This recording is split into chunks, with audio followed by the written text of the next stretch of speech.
Power star Pawan Kalyan ఒకవైపు ఆంధ్రప్రదేశ్ రాష్ట్రానికి ఉప ముఖ్యమంత్రిగా బాధ్యతలు చేపడుతూనే మరొక వైపు తన అభిమానులను సంబరపరచడానికి తాను ఇదివరకే ఒప్పుకున్న సినిమాలను త్వరగా పూర్తి చేసి విడుదలకు సిద్ధం చేస్తున్నారు.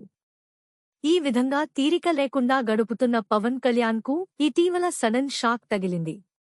పవన్ కళ్యాణ్ చిన్న కుమారుడు మార్క్ శంకర్ పవనోవిచ్ తన తల్లితో కలిసి సింగపూర్లో ఉంటున్న విషయం తెలిసిందే. అయితే ఎప్పటిలాగే మార్క్ శంకర్ సింగపూర్లో ఉండే తన స్కూల్కి వెళ్లారు. కాని అక్కడ అనుకోకుండా అగ్నిప్రమాదం చోటు చేసుకోవడంతో ఆ ప్రమాదంలో మార్క్ శంకర్ కాళ్లు, చేతులకు గాయాలయ్యాయి. అంతేకాదు ఆ గాయాల కారణంగా ఎంతో ఇబ్బంది పడ్డారు. పైగా మంటలు పూర్తిగా వ్యాపించడంతో పొగ కమ్ముకుంది. ఆ పొగ మార్క్ శంకర్ ఊపిరితిత్తుల్లోకి చేరిపోయింది. దీంతో శ్వాస తీసుకోవడంలో ఇబ్బంది ఏర్పడడంతో హుటాహుటిన అక్కడి సిబ్బంది మార్క్ శంకర్ను హాస్పిటల్కి తరలించారు. ఇక వెంటనే మార్క్ శంకర్కి చికిత్స అందించిన వైద్యులు ఆ తర్వాత ఊపిరితిత్తులలో పొగ చేరడం వలన భవిష్యత్తులో ఏదైనా సమస్య కలిగే అవకాశం ఉందని ముందుగానే బ్రాంకోస్కోపీ చేయించారు.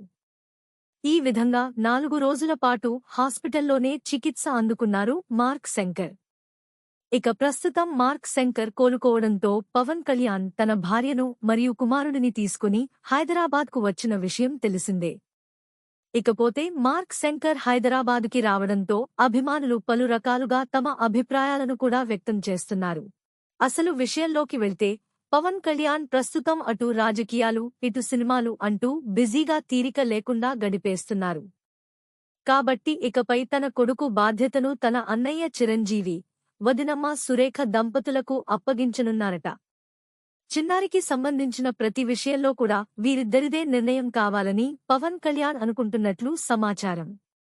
అంతేకాదు ఇకపై హైదరాబాద్లోనే మార్క్ శంకర్ ఉండబోతున్నారని, తన విద్యను కూడా ఇక్కడే పూర్తి చేస్తారనే వార్తలు కూడా వినిపిస్తున్నాయి. ఇప్పటివరకు తన తమ్ముళ్లైన నాగబాబు, పవన్ కళ్యాణ్లను ఇండస్ట్రీకి పరిచయం చేసింది మొదలు వారికంటూ ఒక ఇమేజ్ మరియు స్థాయి అందించే వరకు చిరంజీవి దంపతులు ఎంతో శ్రమించారు. వీరినే కాకుండా వీరి వారసుల బాధ్యతను కూడా తీసుకున్నారు. ఇప్పుడు తమ కొడుకు బాధ్యతను కూడా అన్నయ్య, వదిన తీసుకోవాలని పవన్ కళ్యాణ్ ఆలోచిస్తున్నారట. ఈ మేరకే ఇప్పుడు మార్క్ శంకర్ను కూడా హైదరాబాద్కి తీసుకువచ్చినట్లు సమాచారం.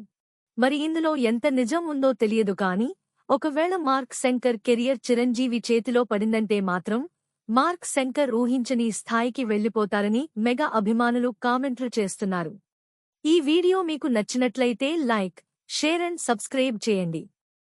మరియు మీ అభిప్రాయం కామెంట్ రూపంలో తెలియజేయండి. ప్రేక్షకులకు మరొకసారి ధన్యవాదములు.